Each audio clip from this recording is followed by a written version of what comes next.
Hi, I'm Bernie, and this is my mule, Polly. Polly and I have just traveled across the United States in our wagon from Neptune, Saskatchewan to Fort Hancock, Texas. The trip you could take in your car in a few days took us over a year. Good morning. Well, it's about 6:05, May 3rd, and I'm in Neptune getting ready to kick off the trip, and it's rainy. This morning I woke up alone in the wagon, except for one mosquito. I hit it, the wall turned red. It was full of my blood. And that's how my voyage started. I grew up with horses in North Carolina. There was Snowflake, the pony I taught to buck just in time for the 1973 Christmas card. Then I rode as a steeplechase jockey. In fact, I loved horses so much, I wound up traveling with a mule named Woody and a pony named Maggie all the way across North Carolina. When I got to the state line, I just kept going and going and going, all the way to San Diego. So it only made sense that when I took off on this trip, my set of wheels would have 4 legs. Though this constant travel satisfied my travel itch, I never had a travel companion other than my mule. So I thought, I'm going to film this voyage so you, the viewer, can join me on this extraordinary adventure across America. Then I realized how expensive that was going to be. Paying for film crew, chase vehicle, and then the editor who turned all that footage into a series. I just didn't have the money for that. So I thought, I'm going to film this whole thing myself, which is exactly what I did.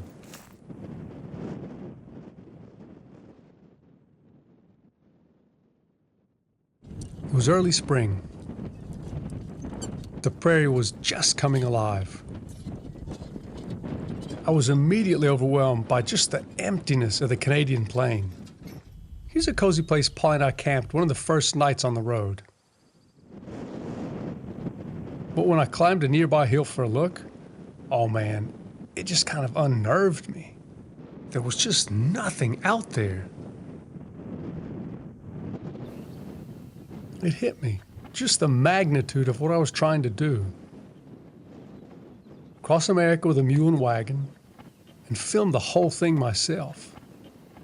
And I gotta say, it kind of put me into a bit of a funk. Yeah, okay, I was kind of feeling sorry for myself. But Polly's thirst pulled me out of it. Every day she needed to drink at least 5 gallons of water. I wound up dipping some out of a coolie, sort of this depression.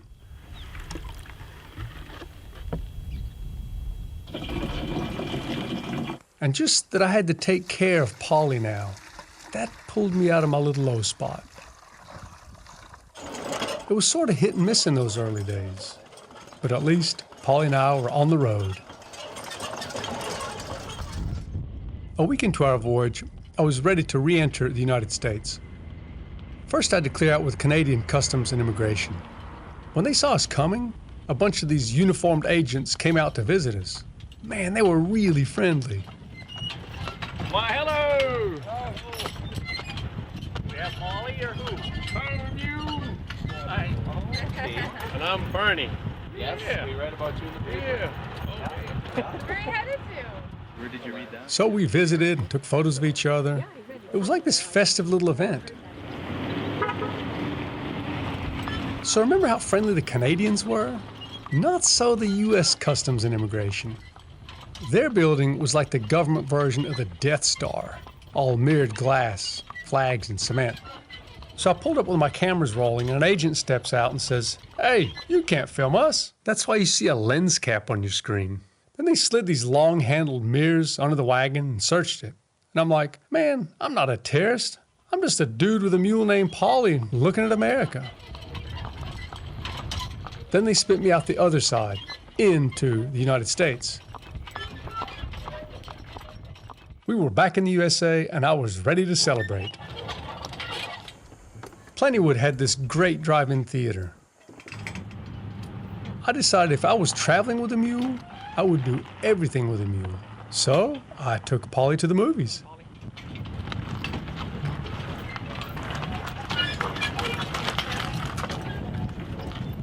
Why, hello! Hi, how are you? I'm doing well. Do you allow mules at the Sunset Drive-In? Oh, of course we do.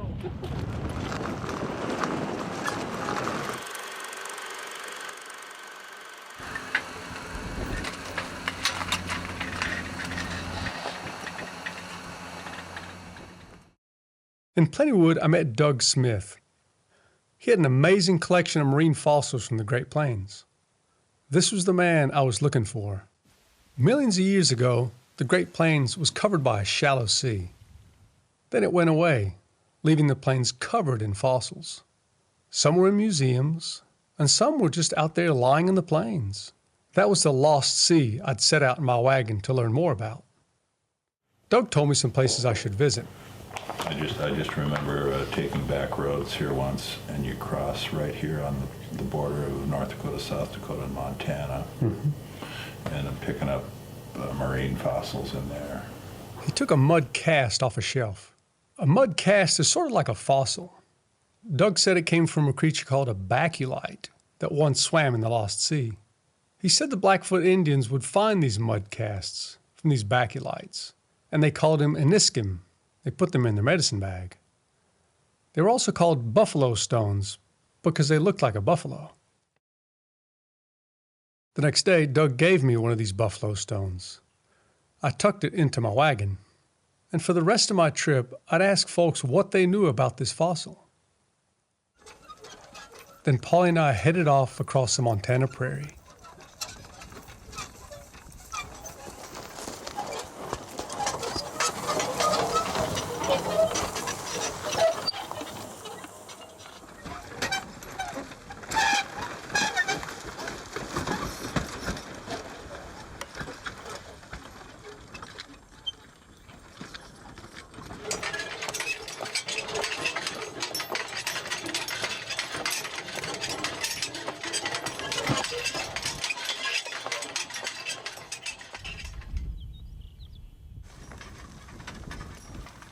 North Dakota was the kind of state where you could still find a bridle on the side of the road.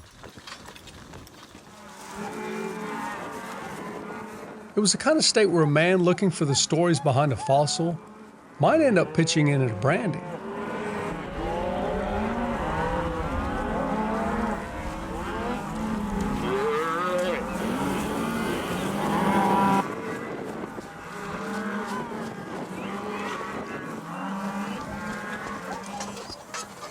The towns I visited were small, like Beach, North Dakota. To help pay for my trip, I sold books straight off my wagon. They were about the earlier trip I'd taken across America with Woody and Maggie. Others I signed and sent from the nearest post office. I also gave programs like this one in the Bijou Theater in Beach.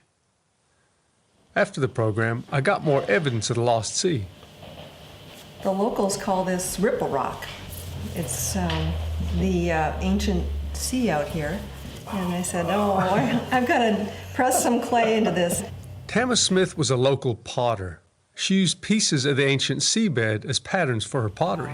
When the dinosaurs roamed the earth, when there was an ancient sea out here, this is the wave pattern that was created in the sand. So I thought it was a great pattern to use with clay. So I pressed some clay onto a piece of rock to pick up the pattern. I create stone in my kiln. These pieces are for the garden, so they're stepping stones in the garden.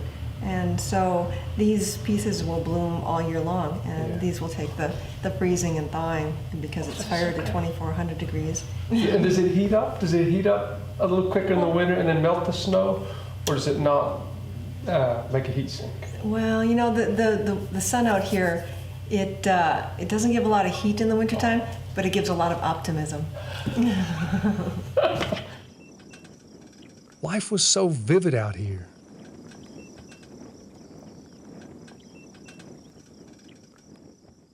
Here's how the Montana-North Dakota state line looks like on a map.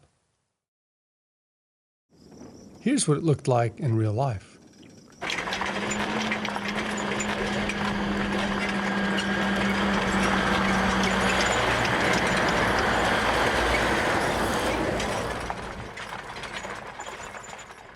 It was spring and grass was plentiful. Polly could actually fill her belly on the alfalfa that she found on the side of the road. Sometimes I fed her as we walked up the road, sort of a snack on the hoof.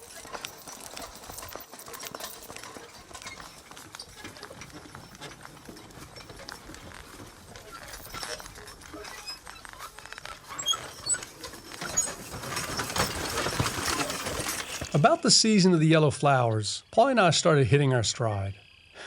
Okay, maybe we goofed off a little too. I was slowly getting used to wagon life. I'd built the wagon at my friend Mel's place in Southern Pines, North Carolina. I made it small and light enough so that Polly could pull it alone.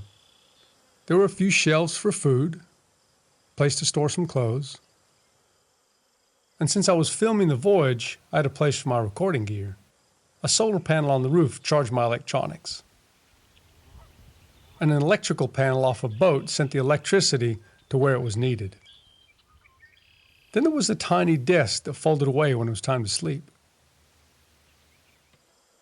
The wagon was just over 30 inches wide inside. Man, that thing was tight.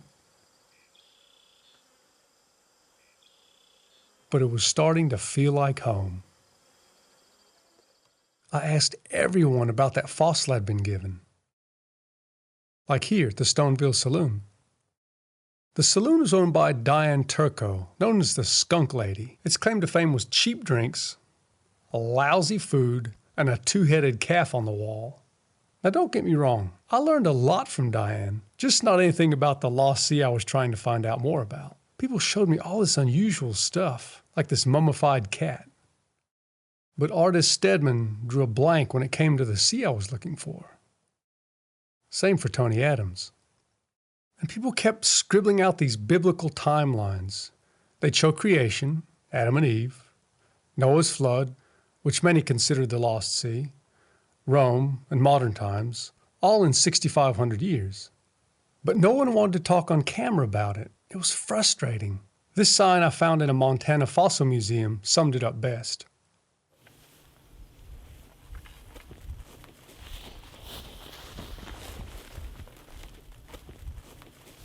And then a freak accident.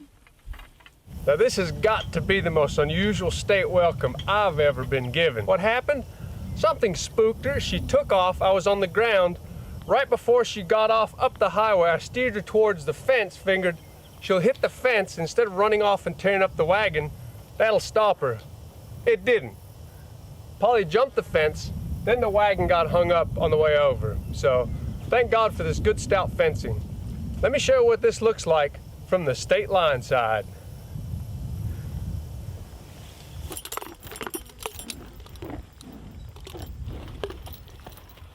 The first thing I had to do was unhitch Polly from the wagon shafts. So this is what the wreck looks like. Got the wagon jammed up against the fence, but at least I have Polly out of the shafts now. So I can try to find a place, lead her around, and pull this wagon out, make repairs, and keep heading in to Wyoming.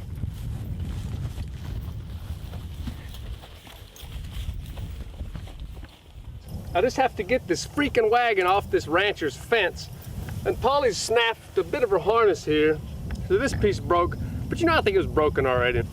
She's come through this really well with just a couple minor scratches. Lost a lot less blood today in this fence than she lost last night to the mosquitoes. But damn, it just shows you what can happen in a flash out here on the road. Now when Polly went a little bit haywire with the wagon coming into Wyoming, she bent up the shaft. So I looked down and saw these holes in the Welcome to Wyoming sign, and I used them to straighten my shafts.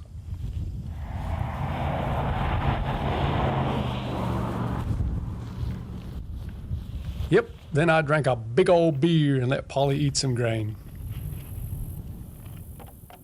From Canada to Wyoming, the land had been open. This was ranch and farmland, land of the crested wheat, row crops, and alfalfa. But that was changing. We were heading into the Black Hills. Pine trees grew everywhere. The place had this minerally, atmospheric feel. It was the season of wild temperature swings. In 1 week, it went from 47 degrees to 105. That's almost 60 degrees difference. On those blistering days, I just pulled over and rested in the shade of the wagon.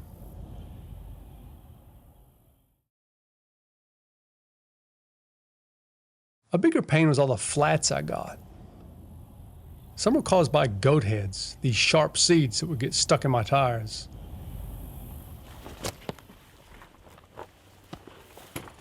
I never got great at changing tires. Maybe it was my crappy jack. Old-timey, bloody, freaking useless scissor jacky things. They're rubbish. Sometimes I tried to fix my flats with tire sealant, this nasty, milky stuff that promised to fix flats. I wasn't much good at that either. I can't find the tire iron. There are no damn cars coming by. Damn it. Of course, you always have to cut your finger doing this. So I'm just gonna pump it up and maybe whack another can of Fix-A-Flat into her. Might as well have a bite while I'm fixing the bloody tire. Yeah, Polly always liked that idea. It was in Hewlett, Wyoming that I finally got my first big break regarding the lost sea I was looking for. Some folks in Hewlett told me there was a team of paleontologists digging up a dinosaur just outside of town. So Polly and I went to visit in a wagon. You come to Ohio with the canals. What I found was a bunch of folks digging up these giant dinosaur bones. Hey, Sam. Be careful behind you. The dig was being run by Neil and Pete Larson. Neil was an expert in baculites, the type of fossil I had in my wagon. Pete knew a lot about the ancient seabed I was exploring. Pete was best known for excavating the T-Rex Sioux that lives in the Field Museum in Chicago. At the end of the day, I showed Neil and Pete my fossil. Here, Neil tells me more about the baculite, the creature it came from. Baculite of this size, if the body chamber started here, the body chamber would have been about this long, which meant that the arms and the head and the soft parts of the ammonite would have been at least that long. And the back of the fragment cone would have come about to here. So this one would have been somewhere in the neighborhood of about 4.5 feet in length with the arms and the tentacles. Remarkable creatures, and there were untold thousands of them. Later, Pete told me more about the sea I was interested in. 65 million years ago, the Black Hills had looked a lot different. Swimming above Harney Peak, what is now Harney Peak, were these giant fish called Zaphatinus. It's a group of herrings, believe it or not, but these herrings were sometimes up to 20 feet in length. We had giant sharks that were swimming there, a Cretoxy rhino, which was sort of like a relative of the great white shark of today. Very, very large shark, about the same size as the great white shark. There are also these big mosasaurs, which are literally marine lizards. So they're related to the Komodo dragon, but we're talking big. We're talking up to 40 feet in length for some of these guys, with a skull that's like 6 feet long. Just huge, huge sea monsters. Speaking of sea monsters, we also had animals like plesiosaurs, which look, you might say, like a turtle with a snake stuck through it. So we had just this host of wonderful animals living in the sea. And then I told Pete how I was frustrated that folks told me the sea was from biblical times, from Noah's flood, but didn't want to be filmed on camera talking about it. I mean, how did he, as a scientist, view this divide between creationism and evolutionism? I would literally put my life on the line to defend people's right to believe what they want and to defend their right to believe in a religion. But I have some real problems with people who, I guess, tend to discount fact and ignore fact. Evolution is not a theory, it is fact. We can watch evolution in front of our eyes. We've seen new organisms develop. And I have a real problem with people who take these wonderful stories, absolutely wonderful stories out of the Bible that to teach us lessons about life and about how to care for each other. And they take these wonderful stories and they treat them as if they are fact. They are not fact, they are stories. The Noah's flood is a story, it is not truth. If you believe in God, then it seems funny that you would not accept the evidence in front of your eyes. These dinosaurs lived. They were real animals that were here. They cannot be explained within a time period of 6,000 years. As a geologist, I know that that is not true. So I asked Pete who could give me this creationist story, this view of the 6,500-year-old world and the sea I was looking for. And Pete said, go see Joe Taylor. Great, I said, fine. And where does Joe live? And Pete says, Crosbyton, Texas. So Polly and I set off with the eagerness of a man who doesn't have a clue how long it takes to travel from Hewlett, Wyoming to Crosbyton, Texas in a one-mule wagon.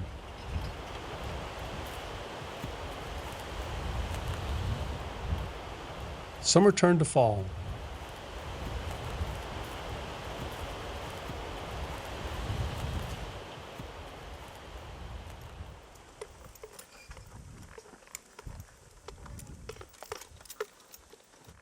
The nights grew cooler. Polly started to grow her winter coat. Then came the first frosts, and Polly got really frisky. Woohoo!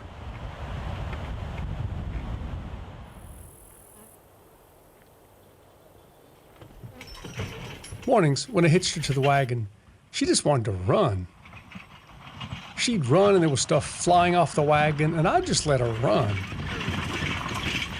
If she came to a ditch, she'd jump that, and I'd just let her run and run until she came to a hill, and that slowed her down.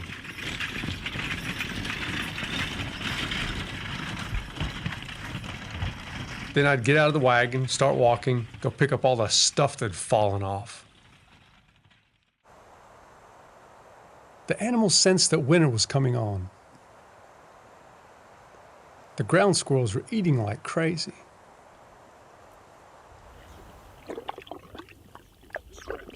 Polly developed this enormous thirst, and she too ate nonstop.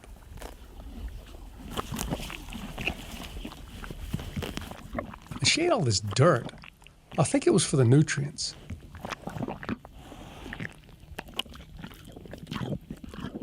The frosts got heavier. Then came the first snows. I put on Polly's winter blanket.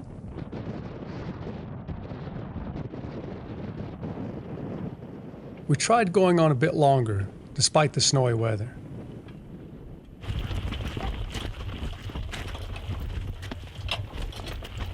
The toughest part about this winter travel were those balls of ice and snow that built up under Polly's hooves.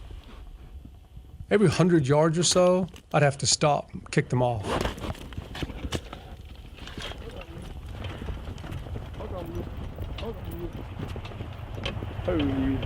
And then there were the snowplows.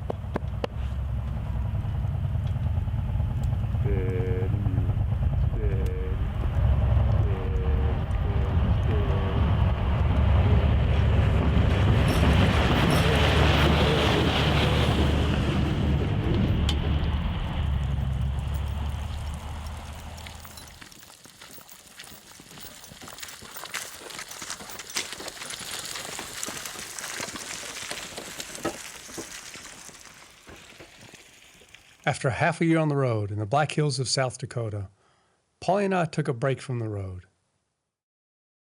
It was just getting too cold and there was not much left for her to eat. We would resume our journey the following spring.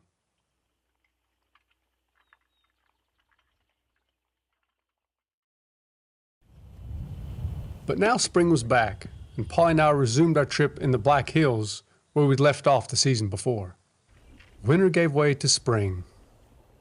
The snow melted. The creeks flowed again. And I put Polly's blanket away for the season. It was here in the Black Hills of South Dakota, in this misty, rocky, mysterious place, that I came across my favorite story about the fossil I carried in my wagon. It was told to me by Lakota elder Ben Rod. Long ago, we had an understanding of these because we saw where they were out on the prairies and down in the Badlands, not too far from here. And these, we knew they came from the sea. There had to be a time when there was a sea here. There were oceans here. There was water. And now it's gone. This one here, We call it the buffalo stone. It grew and became part of the life at the bottom of the ocean. And then it passed on. It left its existence as a living creature and became part of the stone. So everything begins and ends in stone in our universe. The Blackfoot people up in Montana, they have a powerful understanding of the buffalo stones. The Lakotas and others, they have different understandings. Long ago, when they would tell stories about the buffalo and later on the horse, when the horse returned to us, they would take this stone and then it makes the sound of a buffalo running, or makes the sound of a horse running. So this was a toy, but yet it also had connection to us, not only because of its form, its legs, but its shape, its head, and then how that the back of it is narrow like a buffalo, and the head of it has the general form. We took this and we had created our stories from it and our understanding of what it is, what it was, the connection of life to that water that allowed for all things to come into being, because without water there isn't any life.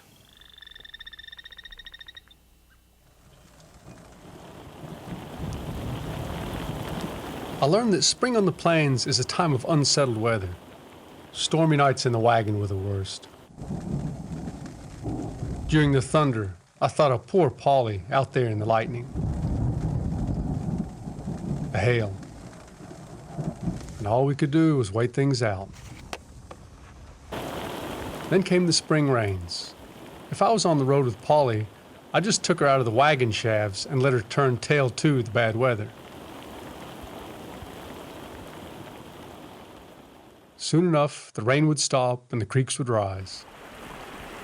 Some days, like this one, the whole road would flood out. There was just no way we could pass. So I just parked the wagon, unhitched Polly, and waited. And with no communication to the outside world to distract me, I just became another creature waiting for the world to dry up. Just like the cows, the drifting beetle, the floating spider. Polly and I weren't so much traveling across the landscape, we were becoming the landscape.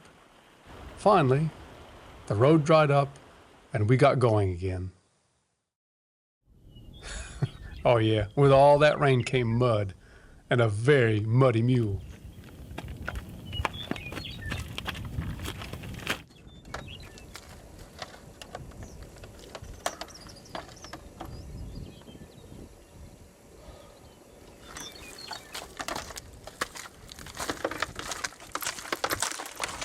It seemed like the wagon and Polly herself were being swallowed up in the muck. The previous fall, a rancher had taken me up in his plane. He flew me out over the South Dakota Badlands for a look. What I saw kind of freaked me out.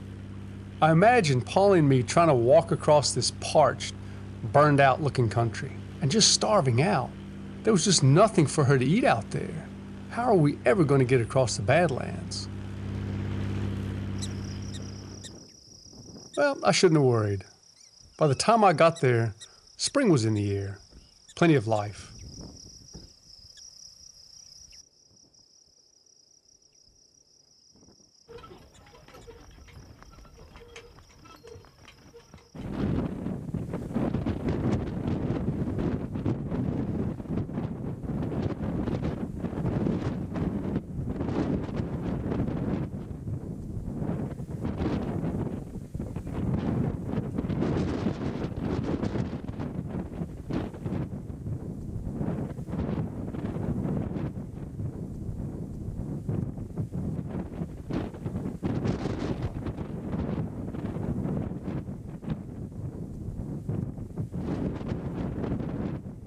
Many afternoons I went looking for bones.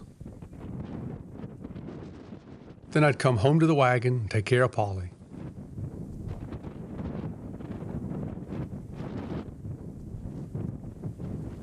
Man, that wind just blew non-stop.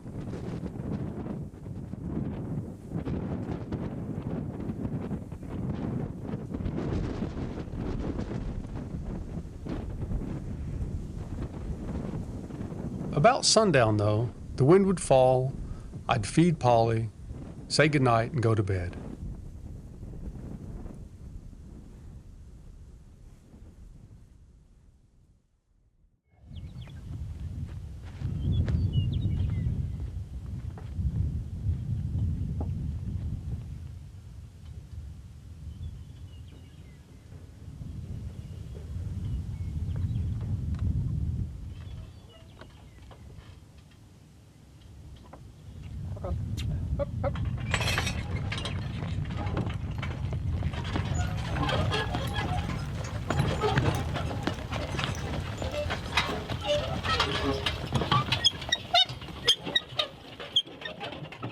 I went to Scenic looking for one of those crazy stories you hear in these parts.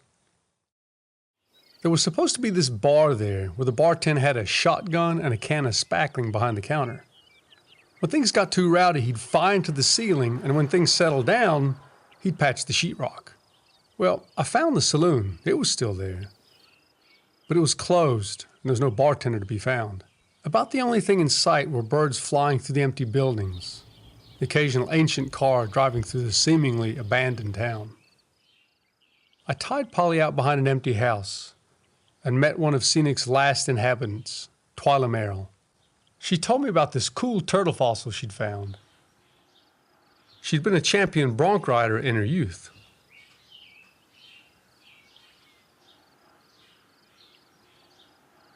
And I went for 6 solid years in all the states around that I rodeoed and never got through off of a bareback horse. Gonna be this famous South Dakota cowgirl that never gets throwed. And we were in Belfish, South Dakota, and I got throwed, and man did I get throwed. My dad walked out into the arena and he said, "You needed this." He said, "I wanted you to know that there's not a horse that can't be rode, but there's not a cowgirl can't be throwed." And he handed me his hand and helped me up and embarrassed the dickens out of me, but he was right. I asked Twyla about the ancient sea that covered what was now the Badlands. What was the story behind that? The whole area at one time was underwater, and as it rains, it washes some of the sand and dirt away, and you'll see turtles and skulls of orodonts and camels, rhinos, and you can ride. We used to ride, and we carried little flags with us, and we'd mark things as we found them, and then we would go back and get them. That's how she found the turtle fossil in front of her. So we brought this little guy home. He was in a rock about that big, and probably about that wide too, and about that thick. And we chipped and worked away with this every night for probably 3 weeks to get him out and put back together. God created all earth, and he's changed some from the time it started, and maybe it was up to his discretion that this needed to be a different country than seawater. He needed to have it be grass area. And I think he does these things because he needs to take care of his people. And maybe there was so much water, they weren't enough to go around for everybody that needed to plant or raise a family and have buffalo and cattle and things. And I guess that's something we all have to wait to find out. We'll find out many things later in life. And with that, Paul and I walked out of the Badlands of South Dakota.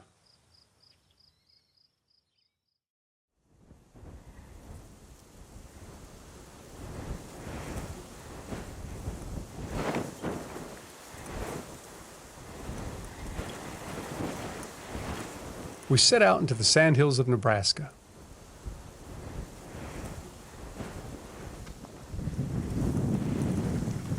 Traffic was light. Occasionally some cows.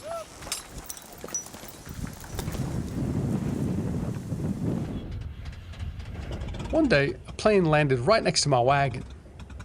just to chat. That's how I met Ed Miner. He'd been out checking his cattle in his Cessna and just decided to drop in for a visit.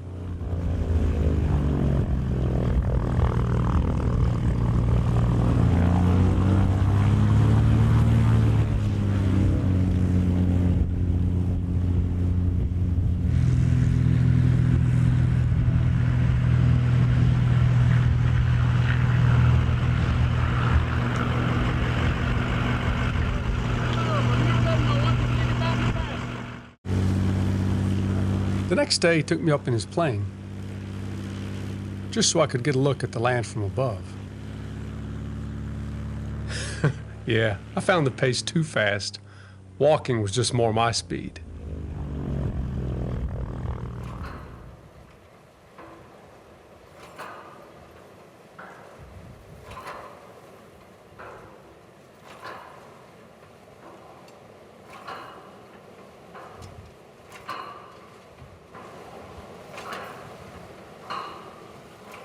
I was entering sod home country.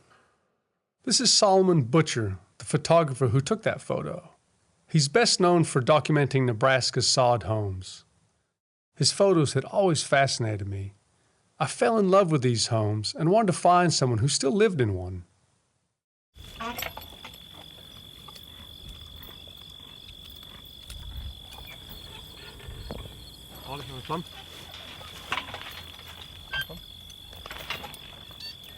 There's a plum, you silly bugger. You like these. Holly used to like plums.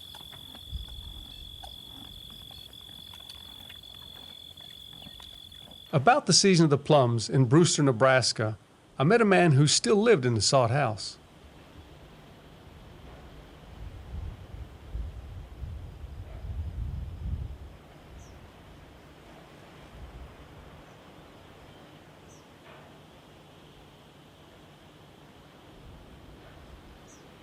McKellop, George McKellop. I'm 92 years old. I never had no air conditioner till last year. I lived here for 39 years without. In the winter time, if the windows is good, why it's pretty warm, but the windows are kind of bad way. It'll let it cool in, kind of let it cool in. I was born in a sod house. I lived in one when I was a kid, and it was just sod. I mean, the walls are just sod. Well, it wasn't too bad, but a snake could get through it.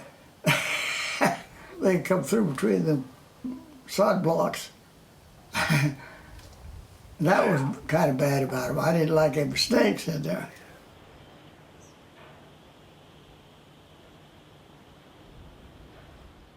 The grassland gave way to row crops as we headed out of Nebraska.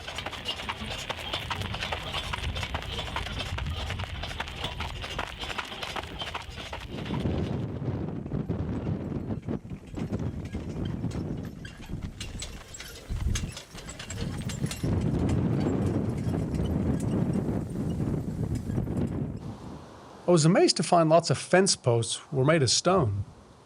If you look closely, lots of them had clamshells in them. Oh man, and there were all these beautiful old stone houses. Many of them empty. It's like folks just walked away. And again, if I looked closely, I'd find these clamshells in the foundations. Same went for the streams, full of these clamshells. Thousands, maybe millions of them.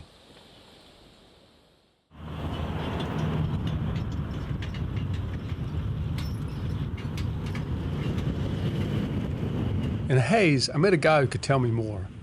His name was Mike Everhart, and he worked at the Sternberg Museum.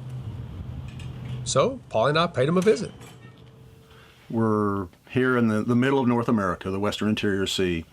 During the late Cretaceous, it's an ocean the size of the Mediterranean. Not very deep, but it's a very rich sea. Down on the sea bottom, you have huge clams. And the sea bottom is covered with these things. Williston remarked back in the 1890s that there were places that you couldn't walk without stepping on a clam. So these things were really the only organisms that were well equipped, adapted to living on the sea bottom.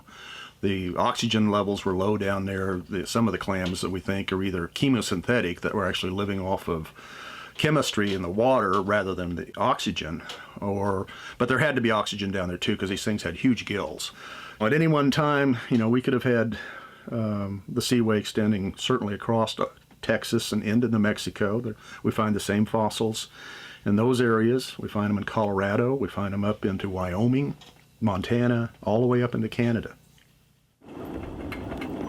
It was neat to know I was really walking on the bottom of the lost sea. All these clams and all. It may have been a warm sea, but today, millions of years later, I was walking back into colder weather. The sky became filled with migrating sandhill cranes. Some birds wouldn't make the journey.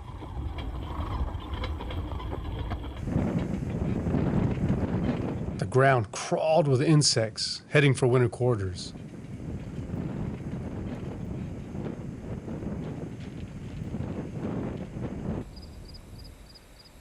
The grasshoppers, which had swarmed the plains in thousands, were reduced to skeletons. And then the snakes showed up, like this prairie rattler. Go on, Miss Rattle. At first, I tried to move them out of my way. I just shoot them aside with my buggy whip.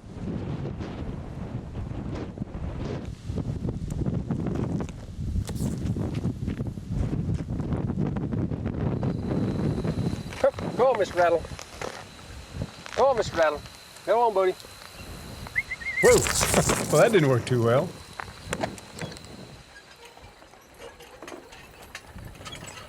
So after that, I just let them lie.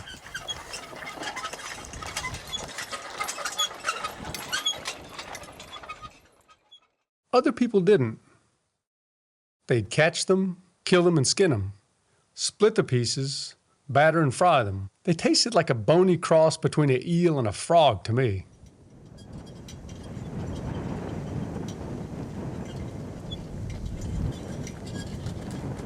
Every day, the day got a little shorter and our shadow a little longer. Polly and I were heading into the second winter of our journey.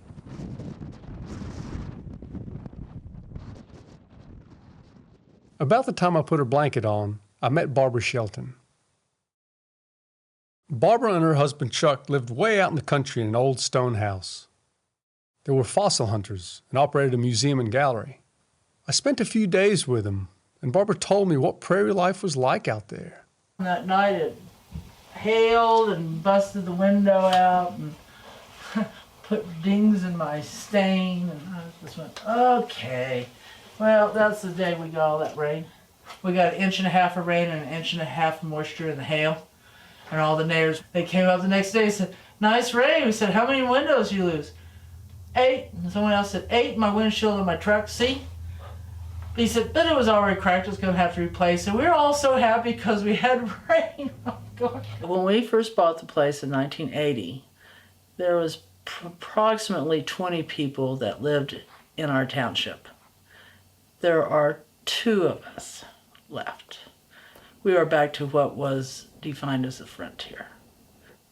If we go out in the fossil beds and there was a homestead on every quarter section. You stand there and do a 360 and look around, you go, there's no way they could make it. There'll be a homestead in the middle of the chalk beds. People think it's lonely out here, but it really is not very lonely out here.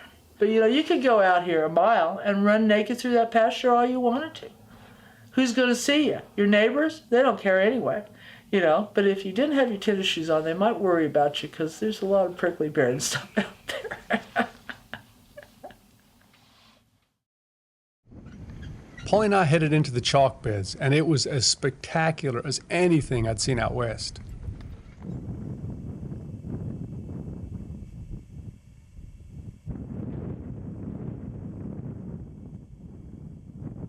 Evenings, Polly and I found shelter among the chalk cliffs.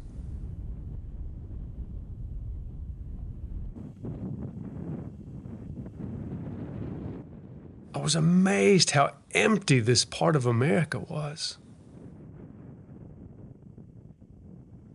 Then Polly and I would watch the sun go down.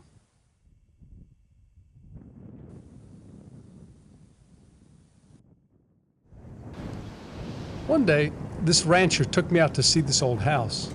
It had been built at the turn of the 20th century. The rancher showed me a picture of the house when it was new. If you look closely, it looked like there was a ghost-like girl sitting next to a small tree. Yeah, but there wasn't much left of the house now. I walked over to the exact spot where the picture had been made. It was a real lesson in mortality. The tree had grown old and died.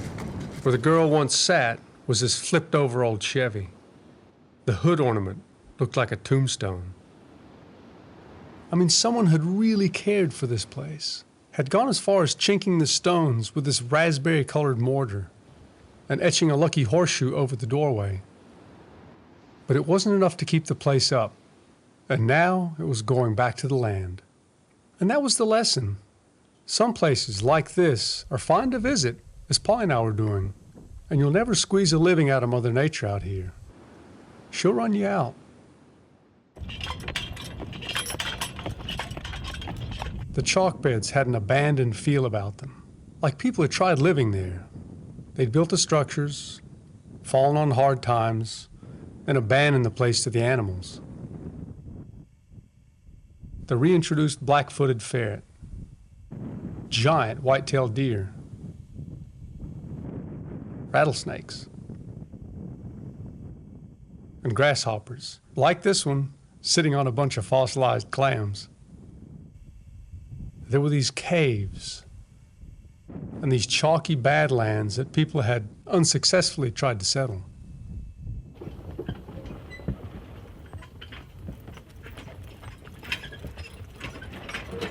We emerged from the chalk beds straight into the corn harvest. Huge machinery dominated the landscape. Giant combines worked the fields. They dumped the corn into trailers, which carried the corn to grain elevators that stood out against the sky like prairie lighthouses. In Tribune, I met Dan Epp, the owner of the Greeley County Republican, the local newspaper.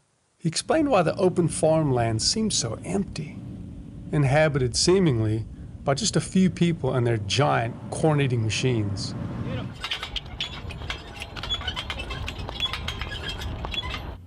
He also gave me a whole new view on the lost sea I was exploring.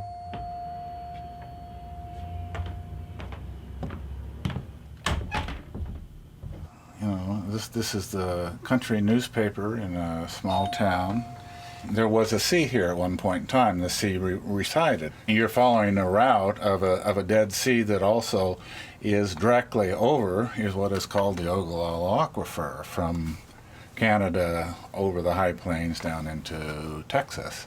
And that Ogallala Aquifer certainly is the major water source of most of that area. The Indian campsites were all over the Great Plains, was set along the springs of those aquifers. The buffalo and the Indian would congregate or would from place to place know where these springs were. And then when we started to use the aquifer for irrigation, the aquifer began to drop. Spring-fed ponds dried up, and so now you see the dead cottonwood trees. And so not only are the Indians dead, but we've also killed the trees.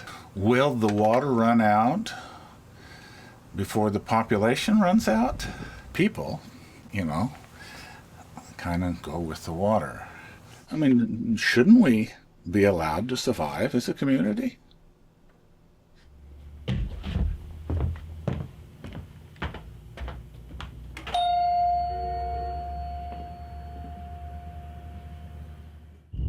So far on my journey, I'd been looking for the lost sea. It now dawned on me that I was walking directly above another, very real freshwater sea. only it was underground. It was called the Ogallala Aquifer, and it, like the people that were pumping it dry, it was vanishing. For much of the summer, Polly and I had walked along the cornfields. We'd come to rely on them for our feed. But the combines, with their endless appetites, stripped the fields barren of color and corn.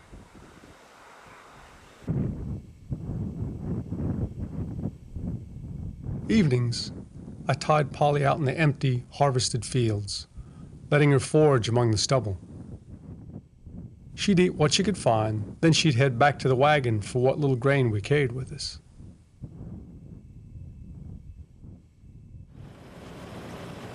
As efficiently as the combines picked corn, they still dropped the occasional ear. I figured this is how I'd feed Polly. I'd park Polly at the edge of one of these harvested fields, bribe her to stand still with an ear of corn. Then, armed with a bucket, I'd roam the fields. Polly would just stand there, chewing on a cob, watching me. If I got lucky, I might find a whole ear of corn still on the stalk.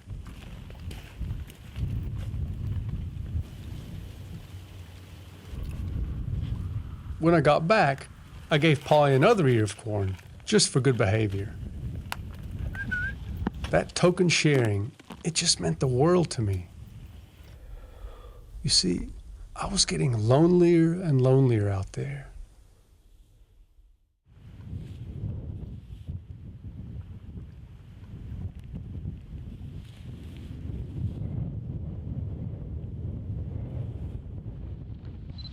Colorado was a real turning point. I started experiencing these mood swings that, one moment, had me shouting from the top of the wagon.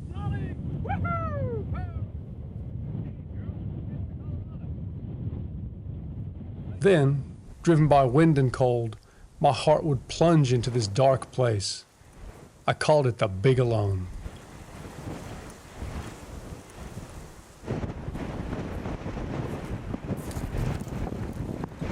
Then the tumbleweed gales began, making some dirt roads almost unpassable. We marched into them for days on end. They got wedged up under Polly. Sometimes we just had to stop and let them blow by.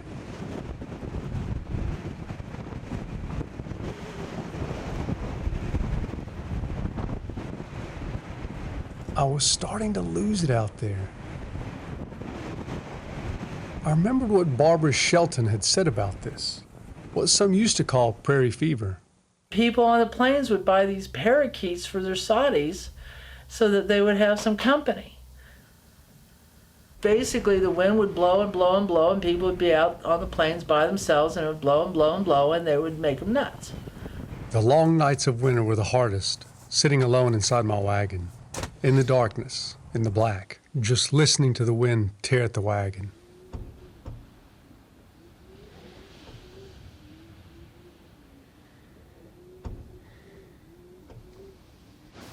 My heart went out to Polly, who had to stand in it.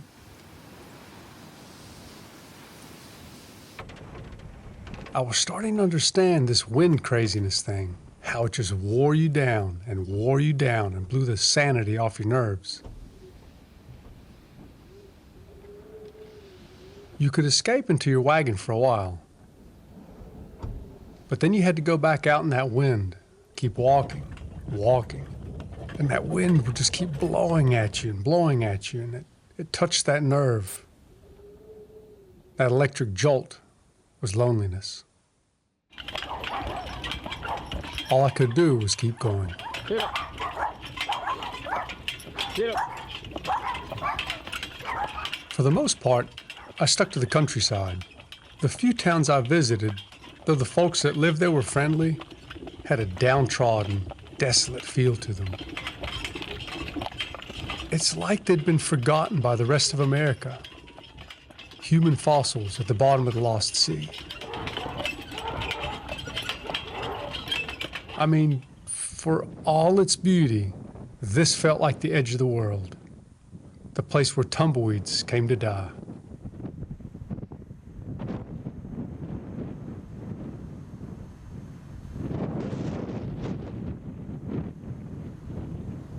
I could see sign that folks had tried living there, but the land was just too hard to stick to.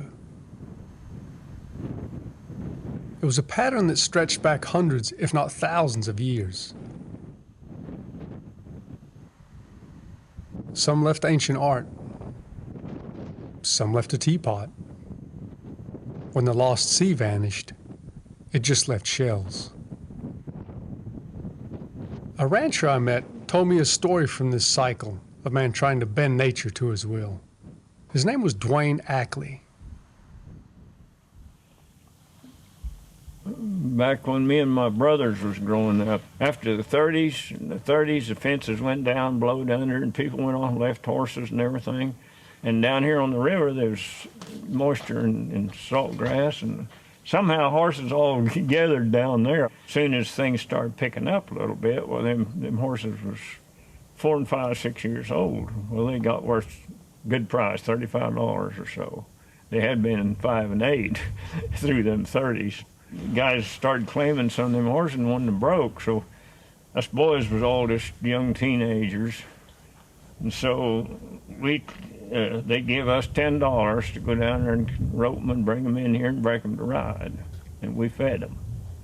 But that was, you see, you couldn't get a job for 50 cents a day, a kid couldn't. So we'd break horses for $10 a head, and them horses 5 years old. Take us a day to round them up and get them haltered, and they wasn't haltered, broke nothing, you know. And we'd get them in an old corral down there and rope them and choke them down and put a good halter on them, and a lot of times we'd get 2 of them. And we had 2 big stout leather halters and then a little chain with a swivel in it and snaps. We fattened 2 of them together. Well, they had to break each other to lead for a while. Then we'd get them running around the corral. As soon as they got to going together, we'd open the gate and head up here 12 miles home and get them up here by night. The next morning we'd tie them down and trim their feet and comb the whole long tail hair out and their manes. And then by noon we saddled them up, and by night 2 of us would be riding the same horse.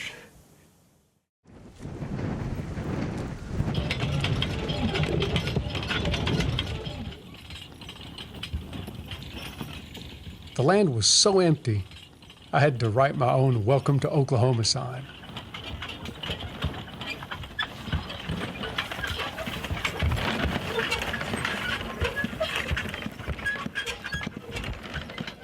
The winds dropped momentarily. When they picked up again, they seemed twice as full of tumbleweeds. They piled up mule belly high. When they started burying houses, I lost it. Then I snapped.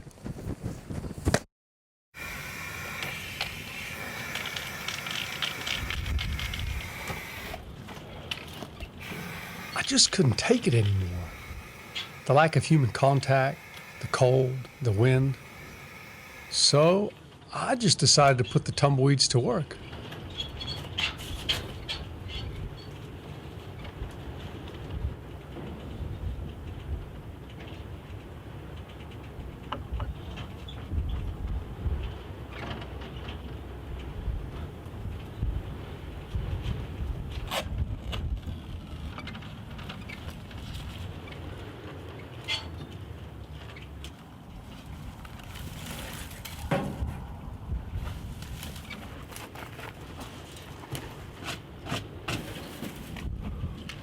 I mean, I know it looks a little crazy now, but at the time, out there in the cold wind with my chapped hands and lonely heart, it just felt like the right thing to do.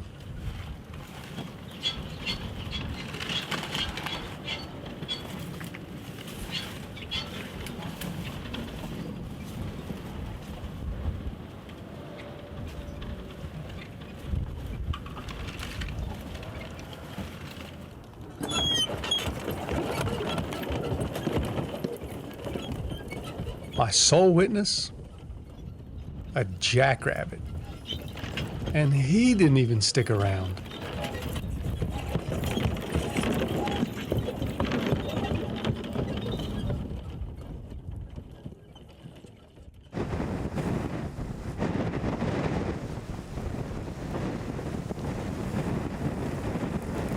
off they went.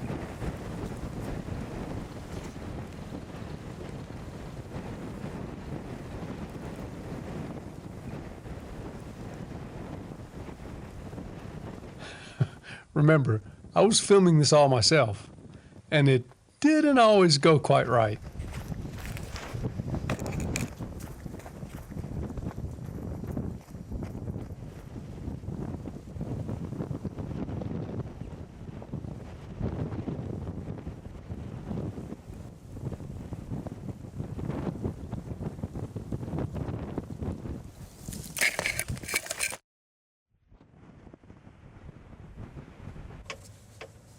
It was getting colder and colder. Nights in my wagon, I went through my own contortionist maneuvers to get ready for bed. Shuck off my clothes, pull on my pajamas, get in my sleeping bag, put on my sleeping hat, tuck in, then turn off my tiny light. I wondered where my tumbleweeds had tumbled off to. Maybe someone would find one, write me back. Maybe one was just stuck in a fence row. Maybe one would be pulverized, and I just wasted a postage stamp. The thing is, those messages in a tumbleweed gave me hope. Sure, probably I met lots of people out there on the road, but face it, a man traveling alone with his mule harbors romantic notions about who might find his message. I told you, I was really lonely out there. How far away would my message be found? By who? By this time, I was asleep. But those thoughts lifted my spirits. They gave me hope. And that took the wire edge off my prairie loneliness. After that, the temperature plunged. But my spirits began to rise.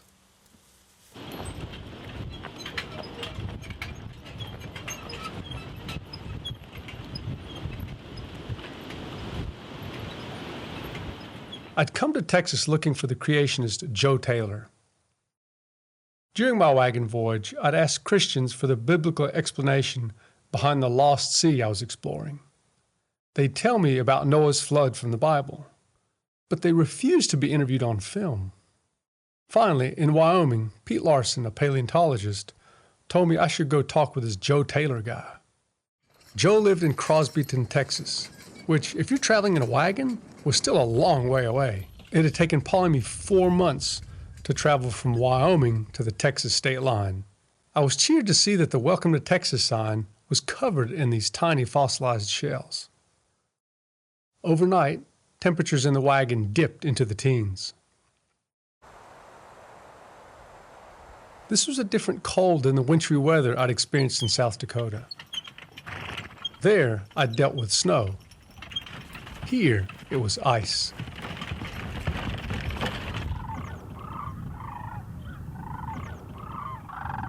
Finally, I caught up with the sandhill cranes I'd seen flying overhead months ago.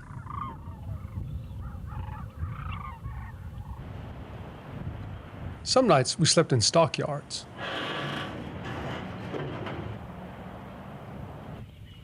Other nights, Polly slept out. I marveled how her coat repelled the ice, the cold weather. Even when she was coated in ice and snow, if I peeled her coat back, I saw next to her skin she was warm and dry.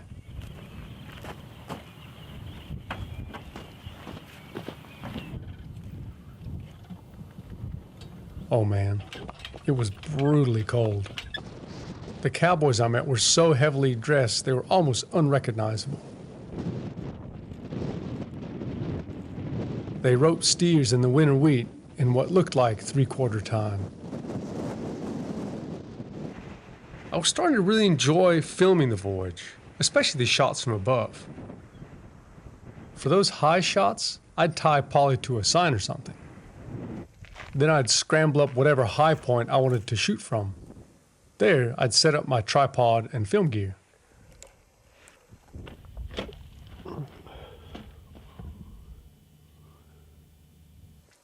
Then I'd scramble back down to Polly in the wagon.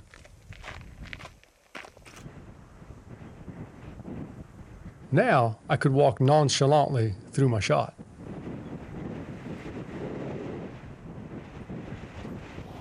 Sometimes I got so relaxed I forgot my camera gear. Just kept walking. That's when I really, really missed a film crew. Because, yeah, I was the one that had to go back and get my movie camera.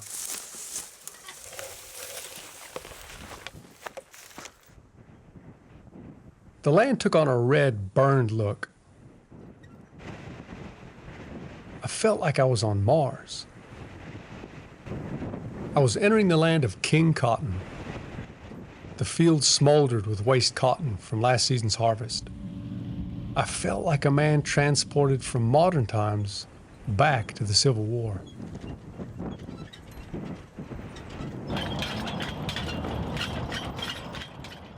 I was making progress, though. In Crosbyton, I finally caught up with Joe Taylor, the man I'd traveled all these miles to meet. Joe owned the Mount Blanco Fossil Museum. I tied up Polly outside and went in to meet him.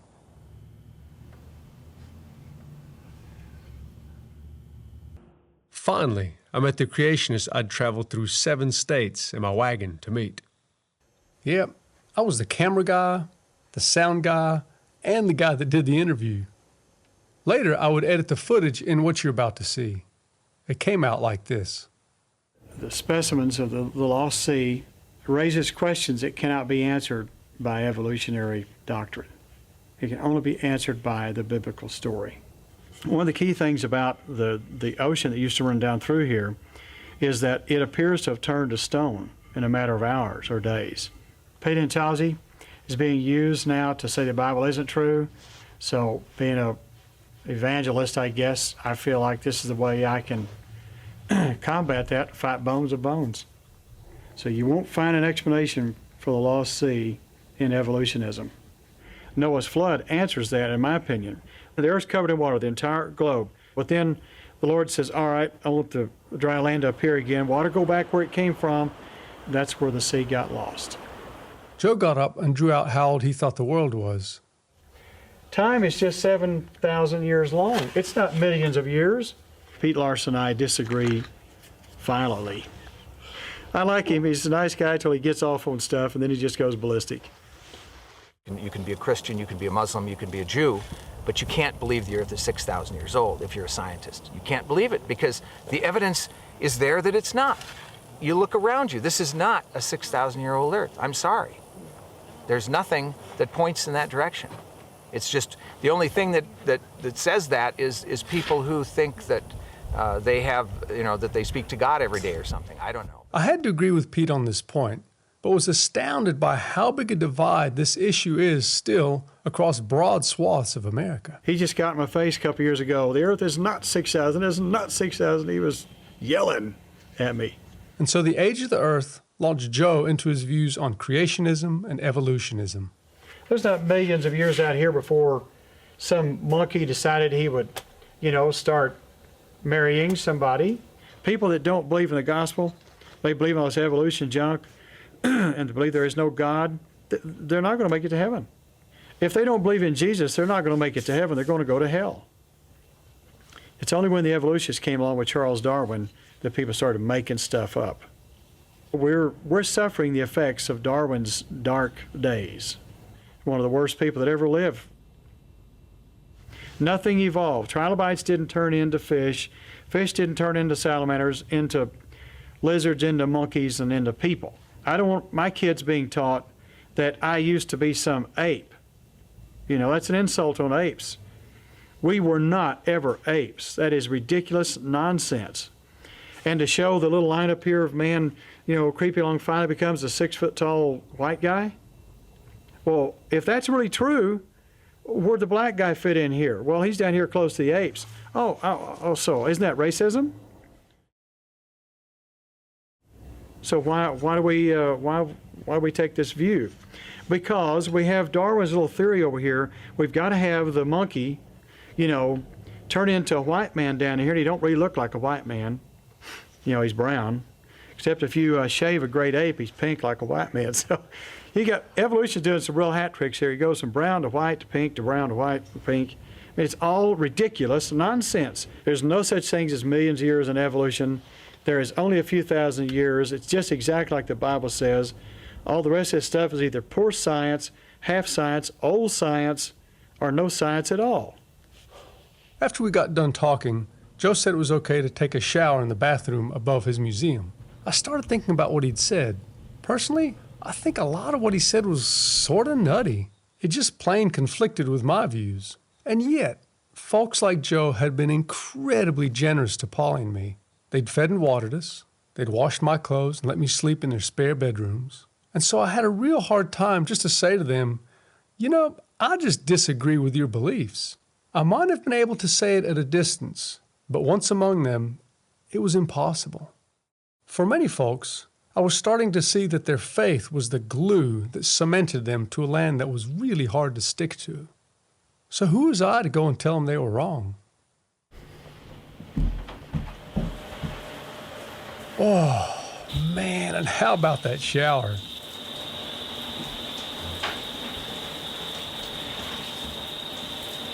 This is a real luxury compared to how I kept clean on the wagon. To wash up in the wagon, I first had to draw up some water. Of course, Polly drank first.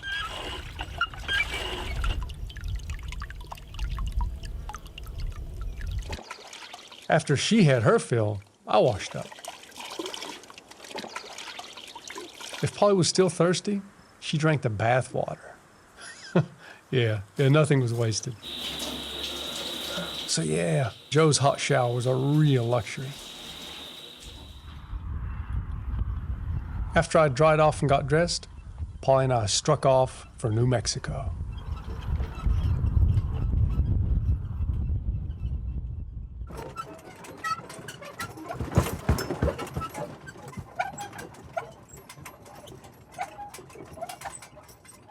See that land of enchantment on the Welcome to New Mexico sign? Well, among motorists, I also heard it called the land of entrapment. Yeah, it's the only place on the whole trip I had a brush with the law. They were going to charge Polly with obstructing traffic. Trouble is, they caused such a traffic jam trying to ticket us, they just escorted us out of town. Oil wells dotted the landscape. The air stank like burnt rubber. I found dead coyotes tossed across barbed wire fences for no apparent reason. One day, Polly and I got caught in a hailstorm. I pulled over. Oh man, poor Polly was shivering. A lady pulled over, said we could stay with her family. They lived just up the road. So Polly and I took off. It was easy to see where they lived. They were out waiting for us. And so I just drove Polly right into their carport. Yeah, that got some funny looks. But at least we were out of the weather. It was these random invitations by folks with much and folks with less that gave us such a wide view of how Americans lived. I tied Polly out in the backyard. Somebody brought her some grain. The family let me sleep on their couch. The family's dog barked and barked at Polly. As I dozed off, I thought of all the beds I'd slept in on this trip. These beds linked the generosity of one family to the next. The land grew deserty. Abandoned irrigation canals crisscrossed the valleys. Folks told me the area used to have rivers and irrigated apple orchards. Then the water ran out. The apple trees died, as folks say, and I was starting to hear this a lot. As goes the water, so go the people. A rancher told me he remembered when the water table was high enough, you could pull up the water with a windmill. Now it was so far down, it took a pump jack to haul it up. Actually, that old windmill tower made a great platform for an aerial shot.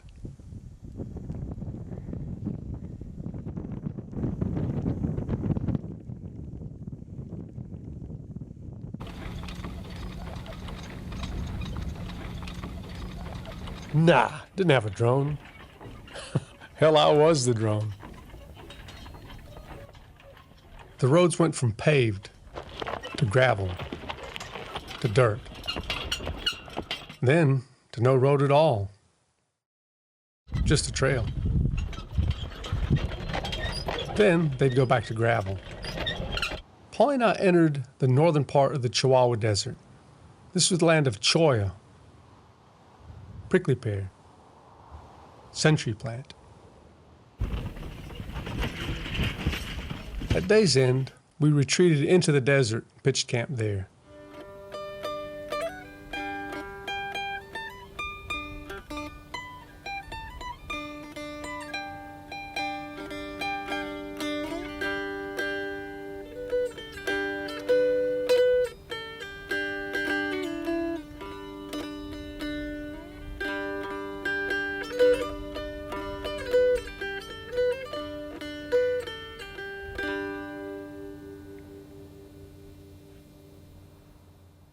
Nights, lacking TV or internet, I just brushed Polly. Then I'd retire to my wagon to log my film footage. Maybe drink a little whiskey. The next morning, we'd set out anew.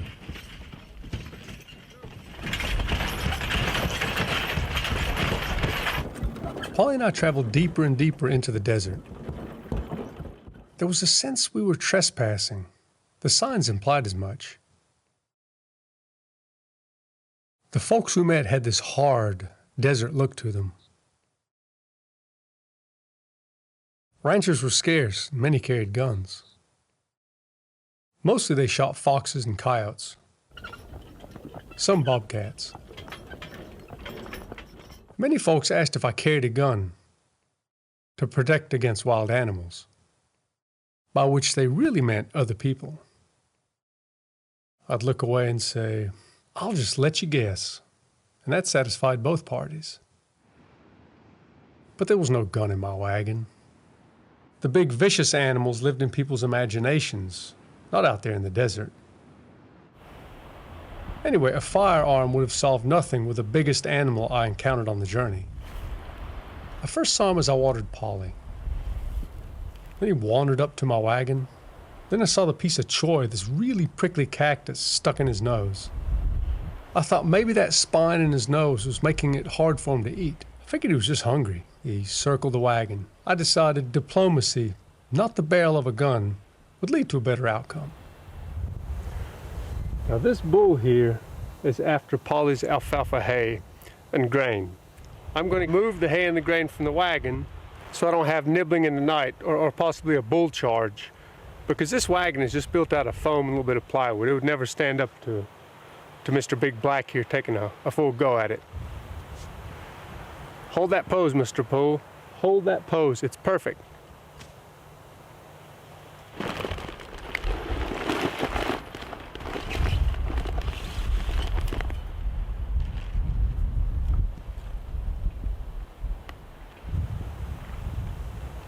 Sorry, Polly, I hate to be doing this to your supper.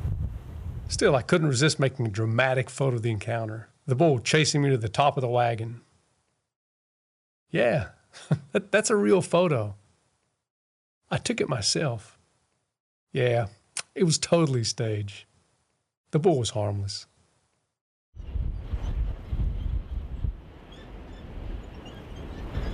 The desert road ran over steep hills.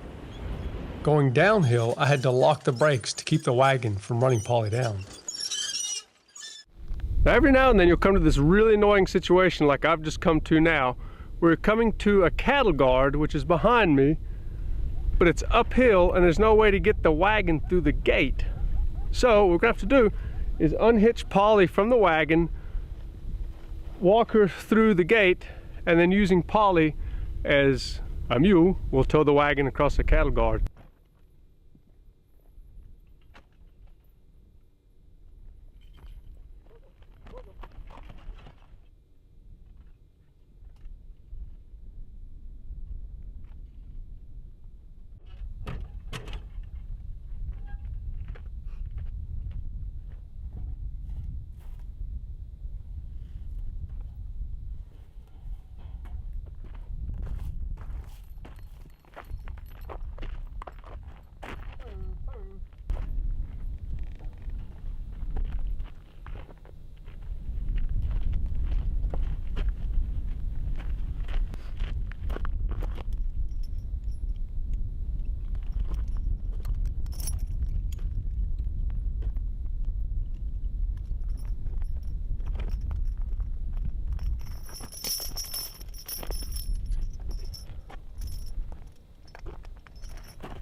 Good girl.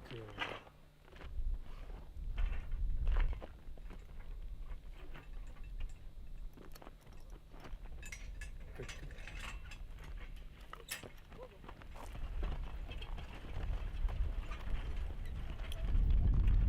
Come on, girl. Let's go. Good girl.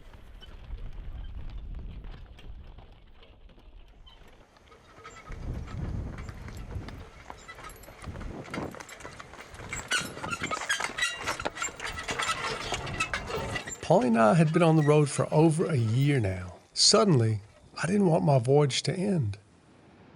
Way out in the desert, I found this old stone dugout. It had a fireplace, a roof of ocotillo poles, cans and bones littered the floor. The walls were stone.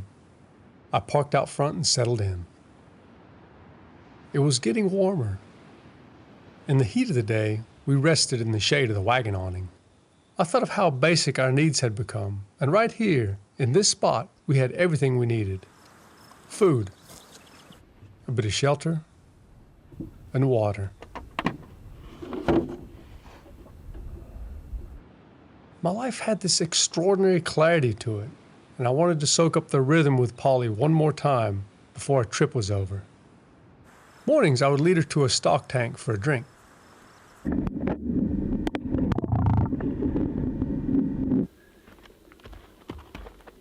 Then I'd take her back to camp so she could graze. I secured Polly with a picket to keep her from wandering off into the desert. A single hobble fastened around her front pastern. This was attached to 20 feet of chain. I used the chain because it dropped off her feet better than rope, reducing the chance of rope burn. A length of angle iron anchored the chain to the ground. To picket her out, I just walked Polly to a clearing and hammered in the picket.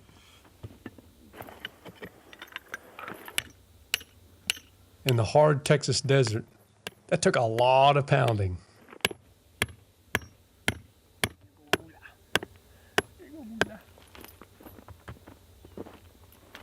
Then I just turned her loose to graze. I watched her for hours.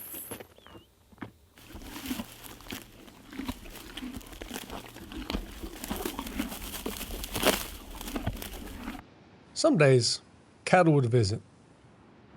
Polly would chase them off, and then they'd line right back up at a respectful distance just to watch her eat.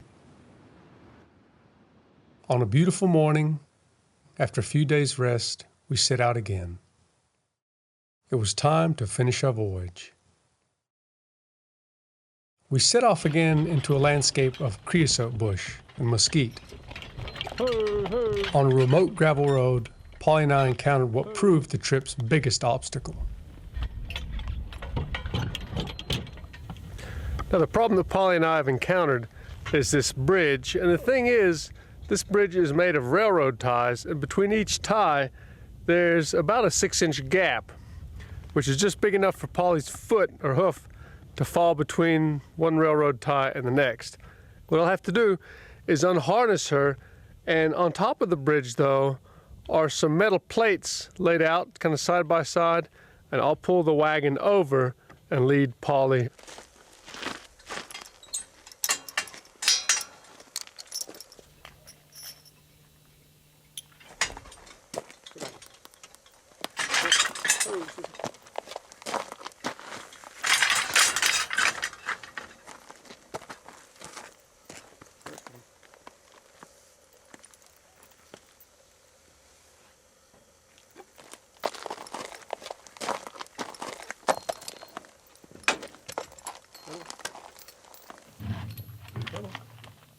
Come on, step off.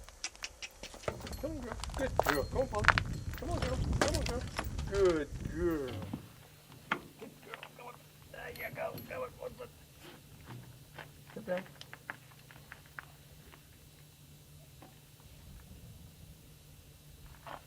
Good girl. Now the foot. Come on. Come on. Come on. Sit down. Good girl. Good girl. Good girl. Good girl.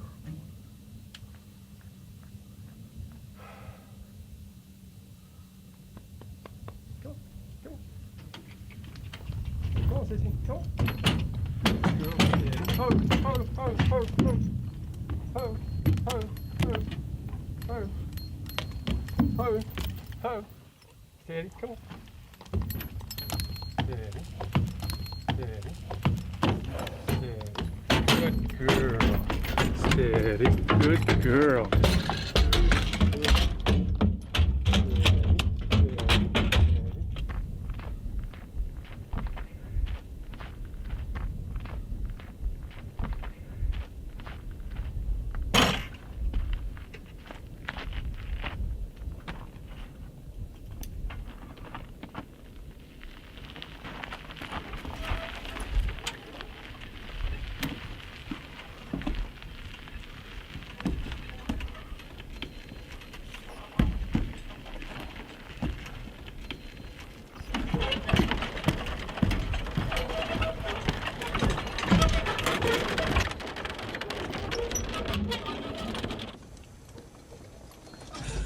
Yeah, I guess I could have just led Polly around it.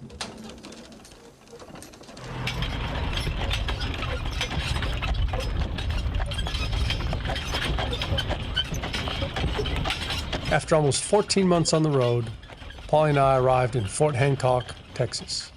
Mexico was just a few miles away, but there'd been lots of violence on the other side of the border, so I just figured Fort Hancock was a good place to end our voyage. Only one thing remained. I wanted to touch the Rio Grande River. It ran just outside of town. Trouble was the giant metal fence that separated me from the river. You may have heard of this steel barrier that keeps us separated from Mexico. Right, separated is a joke. Here's what you probably haven't heard. I found these giant gaps in the fence, and I ran Polly through one, right in front of 3 Border Patrol vehicles just resting in the shade. They just ignored me. So Polly and I just followed the metal barrier until we made the port of entry, you know, where cars cross the border. Polly stared. Signs pointed to Mexico. There were boundary markers. Flags. I mean, I was looking at Mexico. Polly and I followed a dusty trail to the Rio Grande.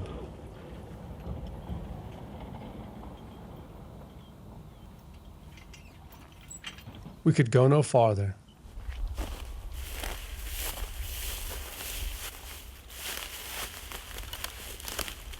I walked to the river.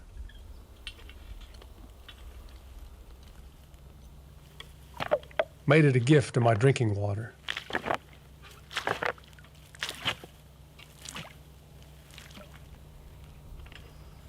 I just sat quietly and listened. Then I heard it. It was the buffalo stone.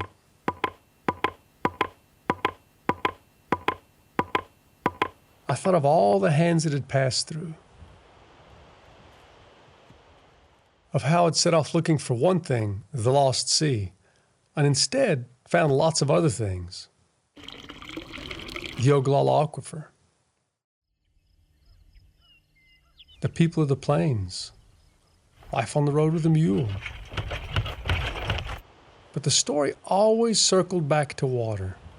Ben Rod, the Lakota elder I'd spoken with in South Dakota, had said it best. The connection of life to that water that allowed for all things to come into being, because without water, there isn't any life.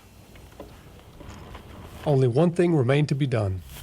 It was time to touch the water.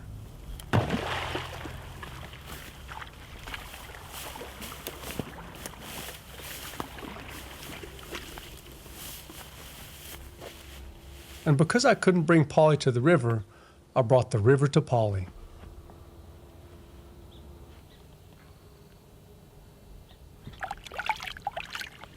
Our journey was over.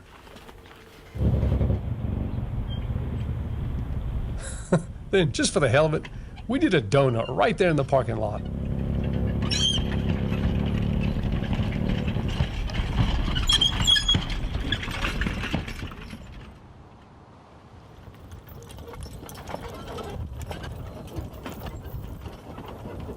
and we walked back into the desert at the bottom of the lost sea.